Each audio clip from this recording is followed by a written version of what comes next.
हमारा टॉपिक चल रहा था जनाब कैश फ्लो स्टेटमेंट। इससे पहले कि मैं इस पे फर्दर आगे मूव ऑन करूं, इस फॉर्मेट में एक छोटी सी मिस्टेक है, वो मैं आइडेंटिफाई और रेक्टिफाई करवाना चाहूँगा और फॉर्मेट से ही रेलेवेंट एक मज़ीद डिस्कशन करना चाहूँगा, जो कि पेपर में सवाल में जो डेटा आएगा या किस तरह का डेटा आपको आता है उसके अंदर आपको गाइड करेगा, हेल्प करेगा कि आप किस तरीके से इसको परफॉर्म करें।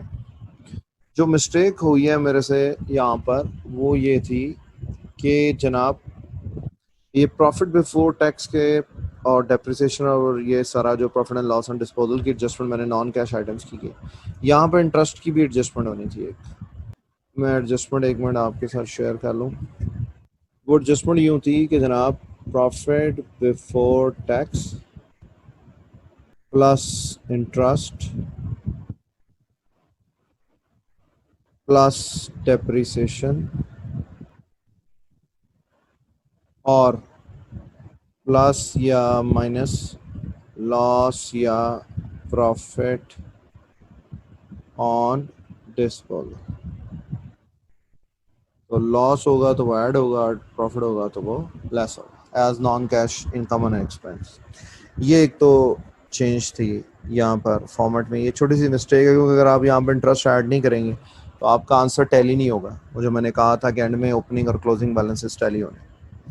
अब जो यहाँ पे डिस्कशन करने वाली है वो ये डिस्कशन है कि वैन ऑन की बुक में भी आपको क्वेश्चंस नज़र आएंगे जिसके अंदर क्या हुआ है कि आपको प्रॉफिट बिफोर टैक्स नहीं दिया गया और ना ही उसको फाइंड करने के लिए कोई डाटा या इन्फॉर्मेशन दी गई है क्या वो उस तक पहुंच सकें। तो फिर ये सारा प्रोसेस कैसे होगा।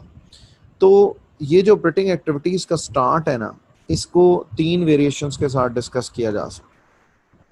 अब वो 3 वेरिएशंस क्या हैं मैं वो आपके साथ शेयर करता हूँ और उनको आपने जेन में रखना है while solving a particular question जो भी आप कैश फ्लो का सॉल्व करेंगे, कि उसमें डेटा देखते हुए आप डिसाइड करेंगे कि यार मुझे कहाँ से इसको स्टार्ट करना चाहिए या कैसे स्टार्ट करना चाहिए।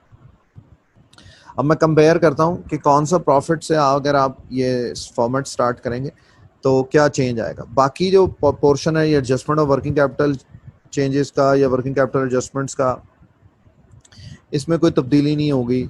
जो निचला पोर्शन है ये इंटरेस्ट पेड टैक्स पेड, इसमें तब्दीली आ जाएगी डिपेंडिंग ऑन कि आप उसको कैसे वर्कआउट करते हैं। गौर करिएगा मैं तीनों को साइड बाय साइड कंपैरिजन में लिखता हूँ। तो जनाब सिनेरियो यूँ है कि हमारे पास 3 लेवल्स ऑफ प्रॉफिट हैं जिनकी बेस के ऊपर हम इसको कर सकते हैं। अब मैं तीनों के साथ अलग-अलग आपको क्या हमारे ऑपरेटिंग एक्टिविटीज़ के फॉर्मेट में चेंज आएगा, वेरिएशन आएगी, वो यहाँ पर बनाकर दिखाता हूँ। सबसे पहली तो ऑप्शन है जनाब जब आपके पास ऑपरेटिंग प्रॉफिट है, जब आप ये फॉर्मेट ऑपरेटिंग प्रॉफिट से स्टार्ट करेंगे। जो मैंने फॉर्मेट बताया है वो काउंटिंग स्टैंडर्ड IAS 7 के मुताबिक स्टैंडर्ड का फॉर्मेट यही है, पर फाइनेंस की बुक्स में कभी कभार सवाल में इस तरह से डेटा दिया जाता है जो स्टैंडर्ड को फॉलो नहीं भी करता। तो आप इस फॉर्मेट को किस तरीके से एडजस्ट कर सकते हैं। एक तो है ऑपरेटिंग प्रॉफिट। ऑपरेटिंग प्रॉफिट का मतलब है EBIT के साथ, या EBIT के अलावा आप इसे कह सकते हैं PBIT, ठीक है, अर्निंग्स बिफोर इंटरेस्टिंग टैक्स या प्रॉफिट बिफोर टैक्स। दूसरी ऑप्शन है वो ये जो मैंने आपसे शेयर की, PBT, प्रॉफिट बिफोर टैक्स या अर्निंग्स बिफोर टैक्स, EBT के साथ। और तीसरी और फाइनल ऑप्शन ये है कि जहाँ पर आपके पास नेट प्रॉफिट आ जाए, उसको नेट प्रॉफिट को नेट इनकम भी कहते हैं, या अर्निंग्स आफ्टर टैक्स या प्रॉफिट आफ्टर टैक्स इसको कह रहे हैं। सवाल में ये हो। अब जनाब मैं एक एक जो प्रॉफिट है उसके साथ और उसको फिर कंपेयर करूंगा कि उसमें और इसमें क्या डिफरेंस है। ठीक है जनाब, तो सबसे पहले स्टार्ट करते हैं EBIT वाले के साथ या PBIT के साथ। तो profit before interest and tax operating profit के साथ आपने स्टार्ट लिया है, ये इनर कॉलम या आउटर कॉलम। इसमें आप जब profit before interest and tax के साथ स्टार्ट लेंगे तो वो जो इंटरेस्ट वाली एडजस्टमेंट अभी मैंने करेक्शन में कराई है वो करने की ज़रूरत नहीं है, फिर इसमें इंटरेस्ट वाला एडजस्टमेंट होगी नहीं, इसमें डायरेक्ट फिर हम डेप्रिसिएशन करेंगे ऐड, और उसी तरह प्लस माइनस लॉस या प्रॉफिट ऑन डिस्पोजल करेंगे। इसके बाद हमारे पास आ जाएगा वो वर्किंग कैपिटल एडजस्टमेंट्स जो हैं, जिसमें वही अकाउंट सीबल वगैरह, वो चारों पांचों वही रहेंगे, उनमें कोई फर्क नहीं आएगा। वर्किंग कैपिटल एडजस्टमेंट्स अभी मैं due to shortage of space सिर्फ 3 ही लिख रहा हूँ, क्योंकि मैंने वो निचले पोर्शन में भी चेंज बताना है। वर्किंग कैपिटल एडजस्टमेंट में आपके पास वही इन्वेंट्री, ठीक है जनाब, अकाउंट्स रिसीवेबल और अकाउंट्स पेबल, इनमें वही है, या इंक्रीज होगा या डिक्रीज होगा। इंक्रीज होगा तो इन्वेंट्री और रिसीवेबल्स नेगेटिव में जाएंगे, और डिक्रीज होगा तो ये दोनों इनफ्लो के तौर पे पॉजिटिव में कंसिडर किया जाए। और पेबल्स के लिए ऑपोजिट होगा, इंक्रीज होगा तो इनफ्लो, डिक्रीज होगा तो आउटफ्लो। ठीक है जनाब, यहाँ से आपके पास वही आ जाएगा, कैश जनरेटेड या यूज फ्रॉम ऑपरेटिंग एक्ट, ठीक है, फ्रॉम ऑपरेटिंग एक्टिविटीज, ये आ गया आउटर कॉलम। इनमें से आप माइनस करेंगे उसी तरह इंटरेस्ट पेड और टैक्स पेड, और उनको निकालने के लिए वही वर्किंग जो मैंने आपको सिखाई है अकाउंट फॉर्म में, इंटरेस्ट पेड और टैक्स पेड। तो यहाँ से आपके पास नेट वाला आ जाएगा, नेट कैश जनरेटेड या यूज फ्रॉम ऑपरेटिंग एक्टिविटीज। ये कहानी यहाँ पर ख़त्म हो। अगर हम अब इसमें चेंज क्या है, कंपेयर करते हैं इससे जो हमने लर्न किया उसके साथ, प्रॉफिट बिफोर टैक्स वाले सिनेरियो के साथ। उसमें चेंज ये है कि जब मैंने कहा कि हम प्रॉफिट बिफोर टैक्स यूज करेंगे, एक सेकंड में ज़रा इसको थोड़ा बेहतर तरीके से मैनेज कर लूँ, स्पेस थोड़ी सी इसके लिए भी बन जाए, इससे ज़्यादा स्क्वीज हो जाए। जी जनाब, अब यहाँ पर जब मैं प्रॉफिट बिफोर टैक्स करूँगा, प्रॉफिट बिफोर टैक्स से स्टार्ट लूँगा, जो कि ऑफिशियल स्टैंडर्ड का फॉर्मेट है। मैं इसको प्रेफर करता हूँ, पर फाइनेंस के अंदर ऊंच नीच हो जाती है, आप इन तीनों में से किसी से भी स्टार्ट ले सकते हैं। प्रॉफिट बिफोर टैक्स के हवाले से अब पहले आपने इंटरेस्ट की एडजस्टमेंट करनी है। इंटरेस्ट की एडजस्टमेंट करने के बाद आपने प्लस करना है डेप्रिसिएशन, क्योंकि यहाँ पे प्रॉफिट बिफोर टैक्स में हम इंटरेस्ट की एडजस्टमेंट इसलिए करते हैं कि जो इंटरेस्ट होता है वो भी एक्रूड बेसिस पे प्रॉफिट में से लेस हुआ होता है, जबकि profit before interest and tax में ये एडजस्टमेंट इसलिए नहीं करनी पड़ती इंटरेस्ट की, क्योंकि वहां पर इंटरेस्ट अभी माइनस हुआ ही नहीं है इस प्रॉफिट में से। ये वो प्रॉफिट का लेवल जिसमें से अभी इंटरेस्ट माइनस नहीं हुआ। अब इसमें से डेप्रिसिएशन ऐड होगी, और उसी तरह प्लस माइनस होगा loss and profit on disposal. ठीक है जनाब,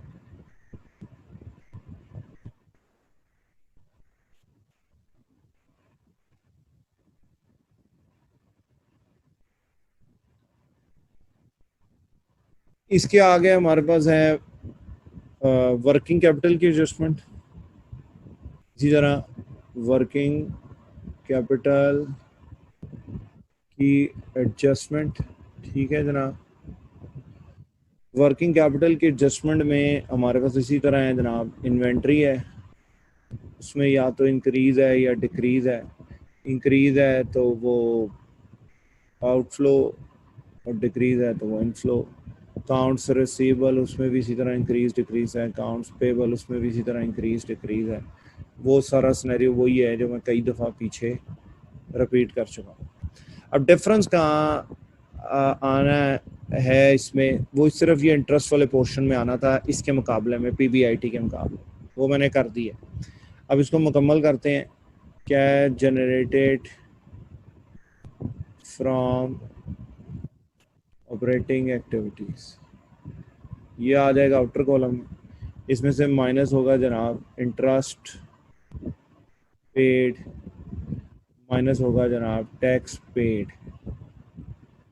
तो ये आपके पास इसमें माइनस होने के बाद नेट कैश जनरेटेड या यूज फ्रॉम ऑपरेटिंग एक्टिविटीज आ जाएगा। ये हो गया जनाब पीबीटी के साथ। अब फाइनली थर्ड वे है कि जहाँ पर हम नेट इनकम या बिल्कुल जो प्रॉफिट आफ्टर टैक्स है जिसमें से इंटरेस्ट और टैक्स दोनों एडजस्ट हो गए उसके साथ इसको वर्कआउट करें। अब जब आप इसको इधर ले जाएंगे नेट प्रॉफिट या अर्निंग्स आफ्टर टैक्स या प्रॉफिट आफ्टर टैक्स के साथ, तो शुरू में जहाँ पे पीबीआईटी और पीबीटी पहले मैंने किया था वहाँ पर हमारे पास आ जाएगा प्रॉफिट आफ्टर टैक्स। डायरेक्ट मैं प्रॉफिट आफ्टर टैक्स से इसका स्टार्ट लूँगा। उसमें अब मुझे ना इंटरेस्ट ऐड करने की ज़रूरत है यहाँ पर और ना ही मैं नीचे जाके इंटरेस्ट माइनस करूँगा, क्योंकि प्रॉफिट आफ्टर टैक्स वो लेवल है जिसमें आपने सारा इंटरेस्ट ऑलरेडी एडजस्ट कर लिया, प्लस माइनस कर लिया। और इसी तरह टैक्स भी मैं नीचे से जो नीचे वाला पोर्शन है जहाँ पे मैं इंटरेस्ट पेड और टैक्स पेड माइनस कर रहा था वो दोनों काम यहाँ पे नहीं होंगे, क्योंकि हमने प्रॉफिट ही वो ले लिया जो उन दोनों के बाद है। मगर एक चेंज आएगा, अब वो चेंज आएगा वर्किंग कैपिटल एडजस्टमेंट वाले पोर्शन में, कि आप यहाँ पर प्लस करेंगे डेप्रीसिएशन, वो तो अपनी जगह पे ही रहेगी, और इसी तरह प्लस माइनस करेंगे लॉस या प्रॉफिट ऑन डिस्पोजल, वो भी अपनी जगह पे रहेगा। इसमें हम आ जाएगी हमारे पास वर्किंग कैपिटल की एडजस्टमेंट, वर्किंग कैपिटल एडजस्टमेंट, ठीक है जनाब। अब इस वर्किंग कैपिटल एडजस्टमेंट के हवाले से हमारे पास inventory, account receivable, account payable तो आएगा, पर अब हमें अक्रूवल्स और प्री पेमेंट्स में मोस्टली अक्रूवल्स ही होंगे उसमें, इंटरेस्ट में और टैक्स में। जो इंटरेस्ट और टैक्स से रेलेवेंट अक्रूवल्स हैं और उनमें जो चेंज है, उनमें जो वेरिएशन है, उसको भी एडजस्ट करना पड़ेगा यहाँ वर्किंग कैपिटल एडजस्टमेंट में। मैं अभी आपको शो करता हूँ किस तरह। यहाँ पर आपके पास पहले तो आगे इन्वेंट्री जनाब, वही इंक्रीज है या डिक्रीज है, इंक्रीज है तो आउटफ्लो, डिक्रीज है तो इनफ्लो, ये इंक्रीज या डिक्रीज। तरह अकाउंट्स रिसीवेबल, इसी तरह अकाउंट्स पेबल, ये सब यहाँ पे आ गए। अकाउंट्स रिसीवेबल भी इन्वेंट्री की तरह ही ट्रीट होगा, अकाउंट्स पेबल ऑपोजिट तरीके से ट्रीट होगा। ये सारी डिस्कशन मैं कर चुका हूँ। अब इसमें हमने आएंगे जनाब अक्रूवल्स ऑफ टैक्स या इंटरेस्ट।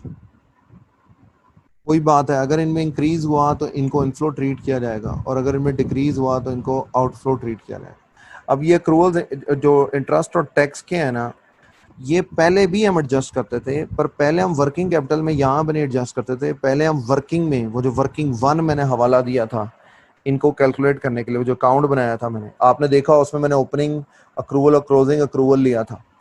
तो बेसिकली अब यहाँ पर क्या हो रहा है कि क्योंकि हम प्रॉफिट आफ्टर टैक्स ले रहे हैं, तो हम उनके जो अक्रूवल्स में वेरिएशन है उसको हम यहीं पर वर्किंग कैपिटल एडजस्टमेंट में ही एडजस्ट करें। Accrual of interest and tax बढ़ गए तो इनफ्लो, कम हो गए तो आउटफ्लो, ये यहाँ पे एडजस्ट होगा। अगर आप ये यहाँ पे एडजस्ट नहीं करेंगे तो फिर वही प्रॉब्लम होगा जो मैंने मिस्टेक इंटरेस्ट वाली की थी पीबीटी के साथ, कि वो आपका जो ऑपरेटिंग कैश फ्लो से जो कैश है ना, उसका आंसर ठीक नहीं आएगा, जिसकी वजह से आपका जो फाइनल आंसर है जो फॉर्मेट के बिल्कुल एंड में है वो भी ठीक नहीं आएगा। अच्छा, अब इसमें हम आगे बढ़ते हैं जनाब। यहाँ से आपके पास आ जाएगा वही कैश जनरेटेड वाला जो है, मगर अब यहाँ पर जो कैश जनरेटेड आएगा ना, वो cash generated direct net cash generated आएगा, वो वाला नेट कैश जनरेटेड जो यहाँ पर ये नीचे वाला था इंटरेस्ट और टैक्स लेस करने के बाद, क्योंकि वो ऊपर ही एडजस्ट हो गया। तो यहाँ पर आपके पास आएगा basically direct net cash generated या यूज फ्रॉम ऑपरेटिंग एक्टिविटीज, आपके आउटर कॉलम में। ठीक हो गया, ये डायरेक्ट यहाँ पे। अब आपको ये जो वर्किंग थी इंटरेस्ट पेड और टैक्स पेड की, ये करने की जरूरत नहीं। इनके लिए दोनों के लिए जो वर्किंग वन वाला अकाउंट है वही आपने बनाना है, उसमें कोई चेंज नहीं आएगा इन दोनों केसेस में। मगर यहाँ पर जब आप प्रॉफिट आफ्टर टैक्स यूज करेंगे वहां पर ये डिफरेंस आएगा। तो आई होप कि ये क्लियर हो जाएगा। इस कॉन्सेप्ट को आपने दिमाग में बिठा के रखना है कि जब आप जिस प्रॉफिट से स्टार्ट ले रहे हैं आपके ऑपरेटिंग एक्टिविटीज में उसके मुताबिक क्या मॉडिफिकेशन या चेंजेस आएंगे। जब पीबीआईटी होगा तो इंटरेस्ट ऐड नहीं होगा पर नीचे से लेस होगा, ठीक है, और टैक्स लेस होगा। जो पीबीटी होगा तो इंटरेस्ट ऊपर ऐड भी होगा और नीचे लेस भी होगा। वर्किंग दोनों के लिए हवाला दिया मैंने कि वो यूज करेंगे वो अकाउंट वाली अक्रूवल वाली, और बाकी चीजें सेम है इन दोनों में। जो मेन डिफरेंस आएगा प्रॉफिट आफ्टर टैक्स में वो ये आएगा कि नीचे से इंटरेस्ट और टैक्स पेड माइनस नहीं होगा, और इनके रेलेवेंट जो अक्रूवल्स होंगे उनका जो चेंज होगा वो वर्किंग कैपिटल एडजस्टमेंट्स में आप एडजस्ट करेंगे, जो कि पहले दो टाइप्स के जो प्रॉफिट्स हैं उनमें नहीं किया जाता था। तो आई होप कि ये कॉन्सेप्ट आपको क्लियर हो गया। अब मूव ऑन करते हैं जनाब इस टॉपिक की प्रैक्टिस के ऊपर। अच्छा जी, अब जो क्वेश्चन मैं प्रैक्टिस कराने लगा हूँ वो क्वेश्चन है हमारे पास बेसिकली वैन हॉर्न की बुक का सेकंड क्वेश्चन है। ये है पेज 197, चैप्टर नंबर 7, वैन सी हॉर्न। ठीक हो गया।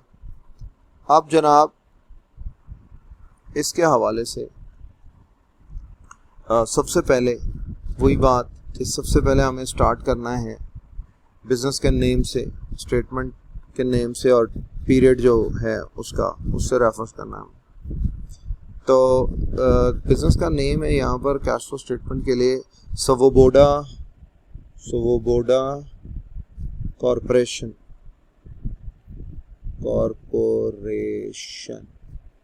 ठीक है, स्टेटमेंट ऑफ कैश फ्लो आ जाएगी हमारे पास। उसके बाद पीरियड आ जाएगा फॉर द ईयर एंडेड। ये 20x2 है और 31 दिसंबर के हिसाब से स्टेटमेंट बनी हुई है 31 दिसंबर 20x2।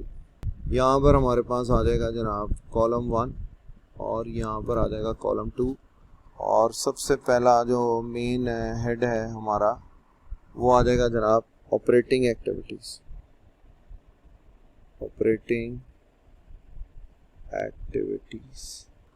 अब इसमें हम स्टार्ट ले लेते हैं। यहाँ पर हमारे पास नेट इनकम बिफोर टैक्सेस है, ये प्रॉफिट बिफोर टैक्स है, गिवन है। इसी से शुरू करा देता हूँ मैं ताकि वो टैक्स की एडजस्टमेंट आए, वो अकाउंट बनाने का वो मामला है तो वो भी मैं आपके साथ यहीं पे बना लूँगा वर्किंग्स। सबसे पहले आएगा जनाब हमारे पास यहाँ पर profit before tax 11 million dollars है। 1 मिलियन कॉमन ले लेते हैं हम मिलियंस के, तो ये $11 आ जाएगा। यहाँ पर हमारे पास डॉलर साइन लगाने की ज़रूरत नहीं, ऊपर मैंने करेंसी साइन लगाया हुआ, तो 11 यहाँ पर मैं डायरेक्ट लिख दूँगा। इम्प्लाइड है कि मैंने यहाँ पर वो जो मिलियन वाला है उसको कॉमन ले लिया। अब प्रॉफिट बिफोर टैक्स में सबसे पहले मुझे ऐड करना पड़ेगा ये इंटरेस्ट। ठीक है जनाब, $2 का है ये इंटरेस्ट मैं ऐड करूँगा इसके अंदर। ये इंटरेस्ट ऐड हो जाएगा यहाँ पर $2 से। उसके बाद मैं इसके अंदर ऐड करूँगा जनाब डेप्रिसिएशन, जो कि ये दी हुई है मुझे $5, तो ये आ जाएगा जनाब मेरे पास डेप्रिसिएशन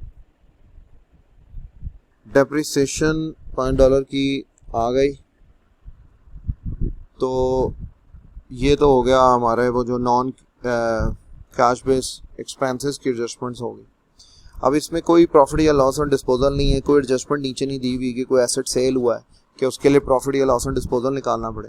तो हम अब मूव ऑन कर जाते हैं नेक्स्ट स्टेप पे, जो कि है वर्किंग कैपिटल की एडजस्टमेंट। तो ये आ जाएगा हमारे पास जनाब वर्किंग कैपिटल एडजस्टमेंट। एक सेकंड मैं साफ कर, working capital adjustment. Working capital adjustment में अब हम आइडेंटिफाई करते हैं कौन कौन सी चीज़ें। पहली बात तो ये प्रॉफिट बिफोर टैक्स है, तो जो टैक्स और इंटरेस्ट से रेलेवेंट अक्रूवल्स है ना, वो तो हम वर्किंग वन जो बनाएंगे उसमें एडजस्ट करेंगे। तो अब देख लेते हैं उसके अलावा क्या चीज़ें हैं हमारे पास। हमारे पास यहाँ पर अकाउंट्स पेबल हैं, ठीक हो गया, ये आ जाएंगे यहाँ पर। अकाउंट्स रिसीवेबल आ जाएंगे, इन्वेंट्रीज आ जाएंगे। इसके अलावा अक्रूड वेजेस हैं जो कि $2 हैं। $2 इसमें चेंज ही कोई नहीं है, इसको लिखने की ज़रूरत ही नहीं है। जिस अक्रूवल में चेंज ही नहीं आया, इसका मतलब ना इनफ्लो हुआ ना आउटफ्लो हुआ, वो वहीं की वहीं है, उसको रहने इग्नोर करें। अक्रूड एंड टैक्सेस हैं, ये हम वो टैक्स के अकाउंट में जो वर्किंग करेंगे उधर चेंज करेंगे। तो बेसिकली यहाँ पर 3 ही है हमारे पास। जो अक्रूवल्स है ना, एक तो वेजेस वाला एडजस्ट नहीं होना, और जो टैक्स वाला है वो हमने टैक्स के अकाउंट की वर्किंग में एडजस्ट करना है। तो बेसिकली हम यहाँ पर डायरेक्ट जो है ना सिंपली रिसीवेबल्स, इन्वेंट्री और अकाउंट्स पेबल को करेंगे।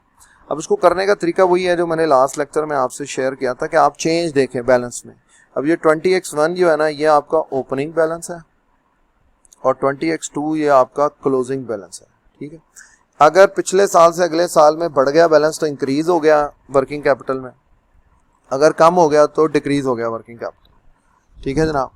तो अब इसमें हम देख लेते हैं। सबसे पहले आ जाएंगी जनाब यहाँ पर आपके पास इन्वेंट्रीज, उसमें हमारे पास आ जाएगा इंक्रीज जो कि है, मुझे नज़र आ रहा है यहाँ $12 से $15, $3 का इंक्रीज हुआ है, तो ये मैं आउटफ्लो के तौर पर ट्रीट करूँगा। इन्वेंट्रीज के बाद हमारे पास दूसरे नंबर पे जो इधर चीज़ आ रही है दैट इज़ अकाउंट्स रिसीवेबल, वो भी 15 से 22 हो गए, उसमें भी $7 का इंक्रीज आ रहा है। तो ये जनाब अकाउंट्स रिसीवेबल्स का इंक्रीज, अकाउंट रिसीवेबल का इंक्रीज आ जाएगा हमारे पास यहाँ पर ये $7,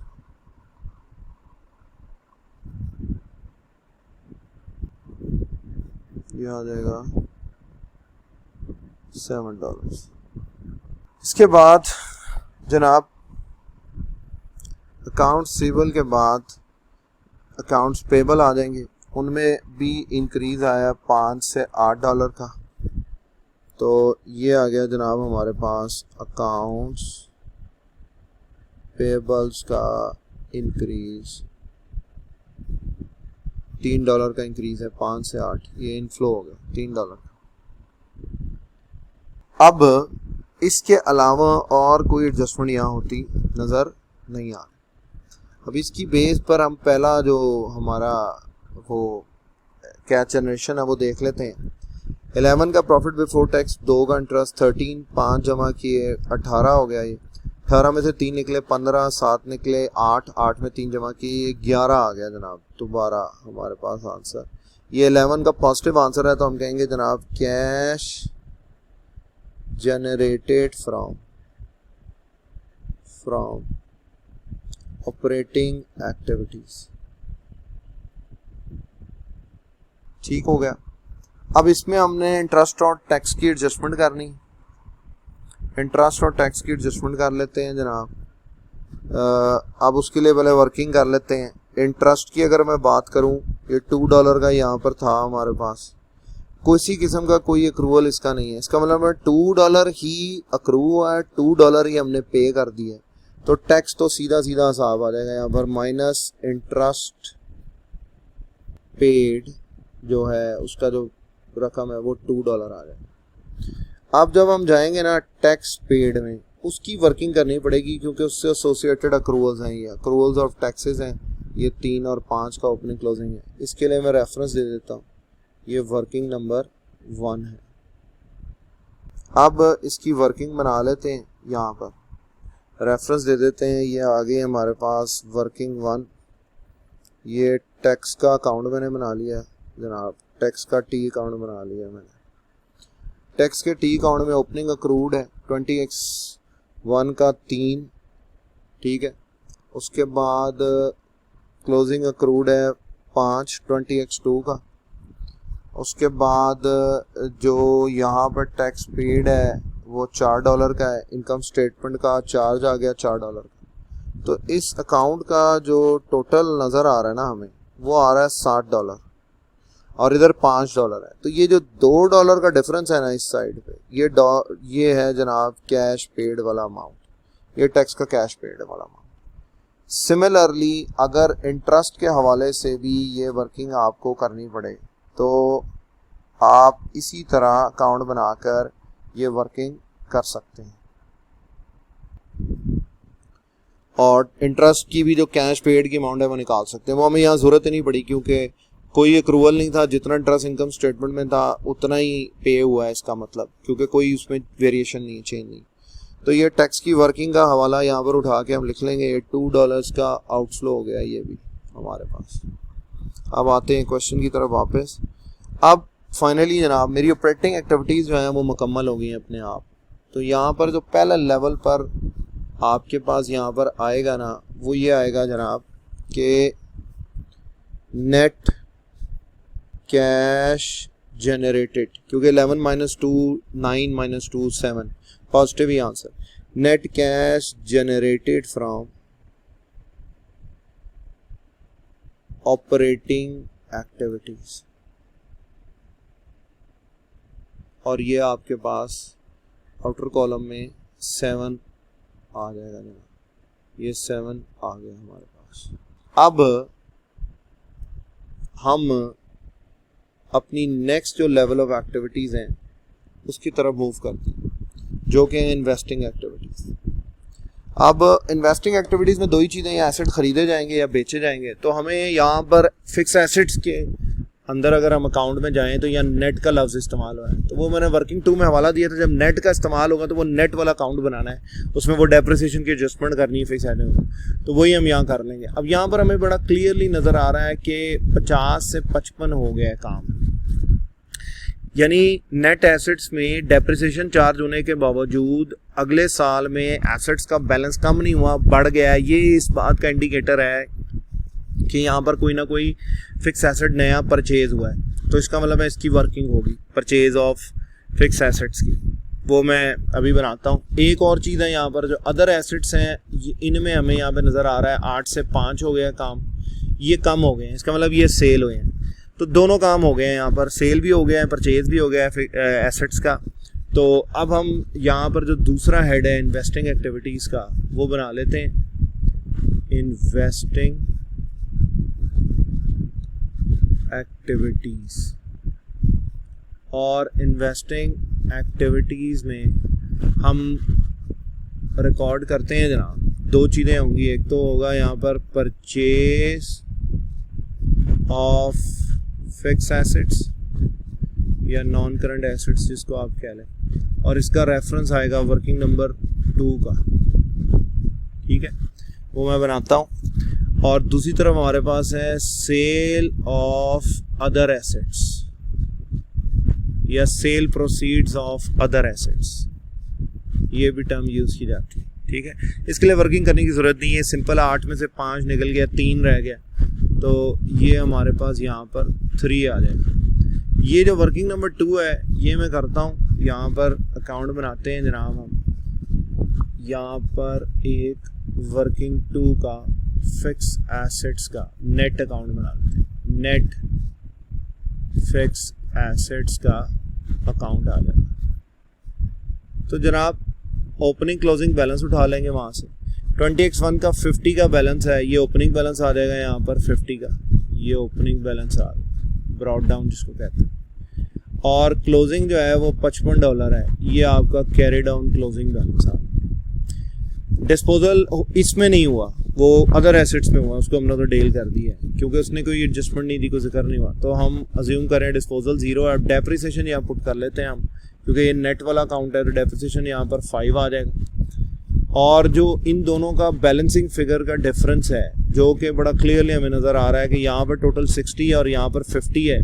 तो अगर इसको 60 बनाना है तो ये 10 का जो डिफरेंस है ये परचेज है जनाब, ये एडिशन है, यानी ये न्यू परचेज या एडिशन है फिक्स एसेट की। अब इस अकाउंट के रेफरेंस में यहाँ पर हम $10 जो है इनर कॉलम में पुट कर लेते हैं आउटफ्लो के तौर पर। इस रेफरेंस को, इसको मैं थोड़ा सा मिनिमाइज करके ना नीट करके लिखता हूँ ताकि जो है वो हमारी जो सिमेट्री है वो बरकरार है। तो जनाब ये परचेज ऑफ फिक्स एसेट, ये वर्किंग नंबर 2, और ये आ गई जनाब आउटफ्लो आ गया इसका $10 और इसका इनफ्लो आ गया $3। इसके अलावा कोई चेंज नहीं है, कोई इंटरेस्ट रिसीव नहीं है, कोई डिविडेंड रिसीव नहीं है, पूरी स्टेटमेंट में हमें नज़र आ रही। तो इसमें हम फर्दर अब फाइनली इसको फाइनलाइज कर सकते हैं और बता सकते हैं कि क्या कैश जनरेशन या यूज़ या कंजम्पशन हुआ है इन्वेस्टिंग एक्टिविटीज़। तो यहाँ पर क्लियरली हमें -10 पड़ा है और 3 पॉजिटिव कम है, तो -7 का आंसर आता नज़र आ रहा है। -7 का जो आंसर है हमें यहाँ नज़र आ रहा है, उसको मैं ब्रैकेट में इस तरह आउटफ्लो के तौर पे प्रेजेंट करूँगा और यहाँ पर हम लिखेंगे net cash used in investing activities. Clear है? इसके बाद जनाब फर्दर आगे तीसरा हेड आ जाएगा हमारे पास, जो कि है फाइनेंसिंग एक्टिविटीज़। तो ये आ गया हमारे पास फाइनेंसिंग एक्टिविटीज़। अब फाइनेंसिंग एक्टिविटीज़ में क्या हो रहा है, क्या क्या चेंजेस आ रही हैं हमारे फंड्स के सोर्सेज ऑफ फंड्स में, उनको देख लेते हैं, गौर करते हैं। सबसे पहला चेंज जो आ रहा है ये नोट्स पेबल। ये हमने लोन कोई लिया है, वो रीपे कर दिए हैं, 20 से कम होके वो 0 हो गया है, तो ये आउटफ्लो होगा। इसका मतलब 20 से ये डिक्लाइन कर गया। तो सबसे पहले तो इसको नोट कर लेते हैं ना हम। तो यहाँ पर हम लिख लेते हैं, ये हमारे पास है जनाब डिक्रीज इन नोट्स पेबल, या शॉर्ट टर्म लोन भी इसको हम कह सकते हैं, या शॉर्ट टर्म बोरोइंग्स भी कह सकते हैं। तो ये 20 का ये तो आउटफ्लो हो गया, सिंपली लोन पे किया। अकाउंट्स पेबल ऊपर एडजस्ट हो गया, वेजेस होनी नहीं है, क्रूड टैक्सेस भी एडजस्ट हो गए। लॉन्ग टर्म डेट है जनाब, ये 0 से बढ़कर 15 हो गया। ये लॉन्ग टर्म डेट 0 से बढ़कर 15 हो गया। तो हम कह सकते हैं कि इंक्रीज़ आ गया, हमने मज़ीद लोन ले लिया है, एक लोन दिया है और एक लोन हमने ले लिया। Increase in long term debt, तो ये जनाब 15 का इनफ्लो आ जाएगा। उसके बाद नीचे आ जाए कॉमन स्टॉक में। कॉमन स्टॉक में 20 से 26 का इंक्रीज़ आया है, $6। इसका मतलब नए शेयर्स इशू हुए हैं, और कहीं ये नहीं बताया उसने कि इनके बदले हमने कोई एसेट लिया है, डायरेक्ट कैश ही आया है। इसका मतलब इम्प्लाइड है, शेयर इशू करके हमने कैश हासिल किया है। इसका मतलब है issuance of share, issuance of share या शेयर इशू भी लिख सकते हैं आप, इशुएंस ऑफ शेयर्स या कॉमन स्टॉक। ठीक है जनाब। और ये यहाँ पर हमारे पास आ गया $6 का, 20 और 26 का जो फ़र्क है, इनफ्लो होगा। इसके बाद नीचे आए, यहाँ पर हमारे पास ये लेस डिविडेंड्स हैं, डिविडेंड पेड है $3 का। अगर ये ना दिया होता है इस तरह, तो हमें रिटेन अर्निंग वाली जो वर्किंग नंबर 3 मैंने आपको सिखाई थी, वो बनाने की ज़रूरत थी। अब यहाँ पर ज़रूरत नहीं, क्योंकि यहाँ पर दिया हुआ है। तो यहाँ पर हम लिख लेते हैं डिविडेंड पेड। तो डिविडेंड पेड जो है वो हमारे पास आ जाएगा $3 का आउटफ्लो। अब यहाँ पर हम फाइनलाइज कर सकते हैं जनाब अपनी फाइनेंसिंग एक्टिविटीज़ को, तो उनको हम रेफ़र कर सकते हैं एज नेट कैश यूज्ड है, ये जनरेटेड है, ये देखा नहीं मैंने, 1 मिनट में वर्किंग कर लूँ। 20 में से 15 निकल के -5, 6 जमा हो गए +1, फिर 3 माइनस हो गए -2। तो ये नेट कैश यूज्ड हो जाएगा जनाब इन फाइनेंसिंग एक्टिविटीज़।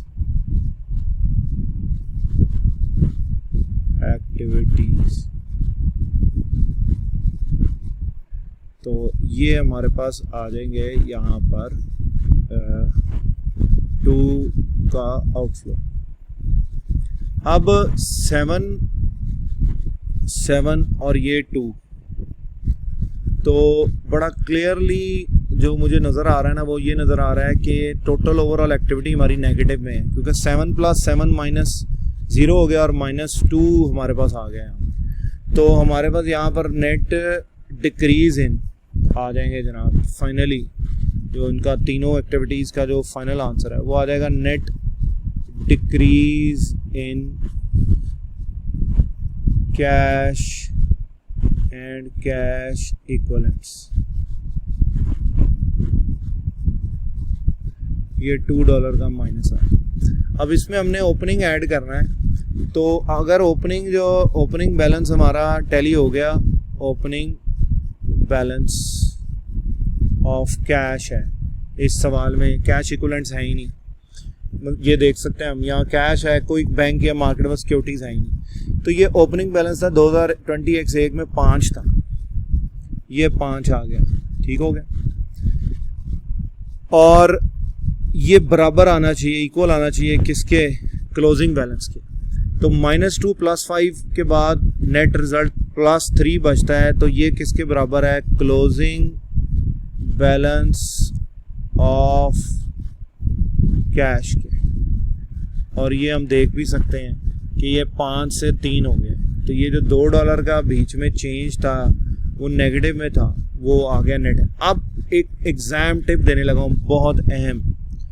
कैश फ्लो का सवाल करने से पहले सबसे पहले अपनी बैलेंस शीट में जाकर देखें कि करंट और प्रीवियस ईयर के बैलेंसेस में आपके कैश एंड कैश इक्विवेलेंट का नेट चेंज क्या है। जिस तरह मैंने यहाँ पे लिखा 5 का और 3 का बैलेंस का डिफरेंस ले लिया। इसी तरह अगर बैंक भी होता, मार्केट में सिक्योरिटीज भी होती, तो उन तीनों को मैं जमा करता और 2001 के बैलेंस के टोटल को और 2002 के उन तीनों चीज़ों के बैलेंस के टोटल को आपस में कंपेयर करके देखता कि वो नेट डिफरेंस क्या आ रहा है, प्लस में आ रहा है, माइनस में आ रहा है। तो आपको सवाल शुरू करने से पहले ही ये वाला जो कंपोनेंट है ना, जो आपका टारगेट है, अगर ये सही निकल आया तो ये ओपनिंग ऐड और लेस करके तो क्लोजिंग अपने आप सही आ जाएगा, तो आपकी स्टेटमेंट ठीक हो जाएगी।